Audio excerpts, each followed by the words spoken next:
Have you ever felt invisible in your own family? Like you give your best, carry the weight, and somehow it's still never enough? That was my reality. My name is Steve. I'm 36. On paper, I had it all. A career that turned heads, a home I sacrificed years to earn, and a life most would envy. And yes, I was proud of that. But the moment I stepped into my parents' house, I may as well have been a shadow.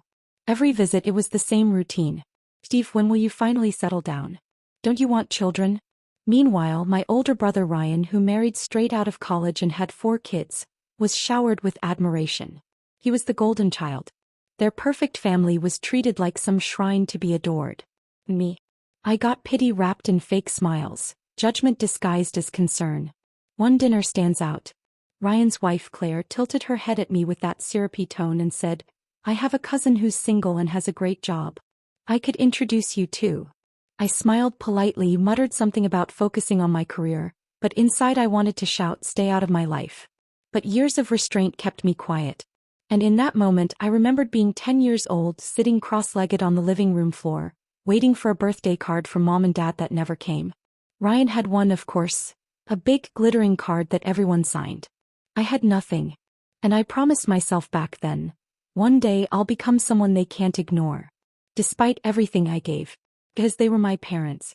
Because family in my mind meant supporting each other. For 3 years I quietly covered their mortgage, car payments, utilities, even their medical bills. When Ryan needed help with student loans, I paid.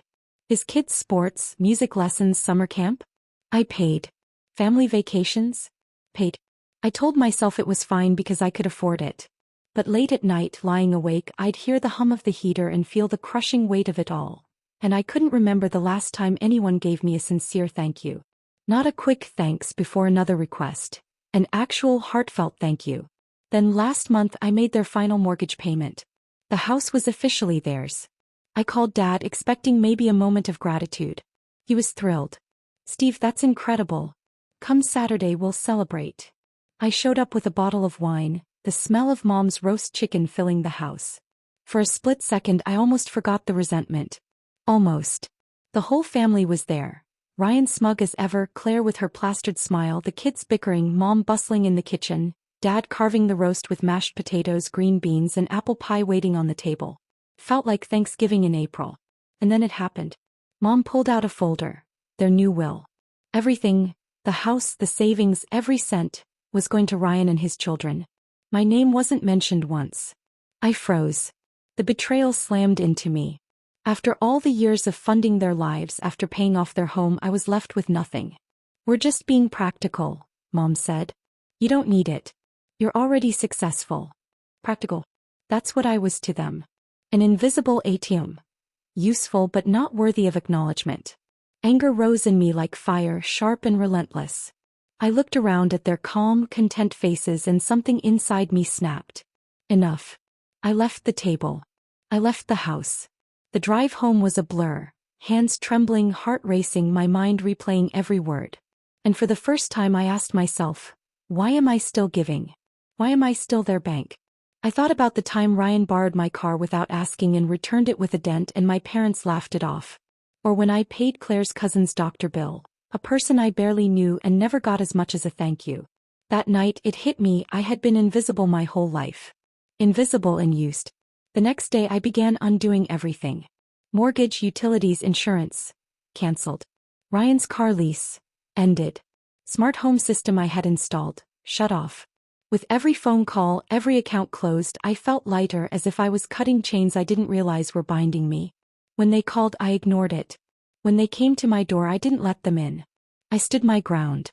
"You made it clear I wasn't getting a cent in your will. Guess what? You won't get a cent from me while you're alive either." And for the first time in decades I felt free. The silence that followed wasn't lonely, it was peaceful. I could breathe again. I could focus. My career thrived without the constant drain. I wasn't invisible anymore. Not to them but to myself. I finally saw me. I started enjoying the smallest things. Early morning walks as the city stirred awake. The scent of fresh coffee filling my own kitchen. Birdsong outside my window. The sunlight spilling across my living room floor. All those details I used to overlook suddenly mattered. And I realized something. Family isn't always about blood. Sometimes it's about boundaries, about respect, about knowing your worth and refusing to let anyone diminish it. One evening, I poured myself a glass of wine, sank into my couch and simply breathed. The anger was still there, but it had transformed, no longer raw but sharpened into determination. Freedom. My parents did teach me something in the end, not about love or family but about value. My value. And now I guard it.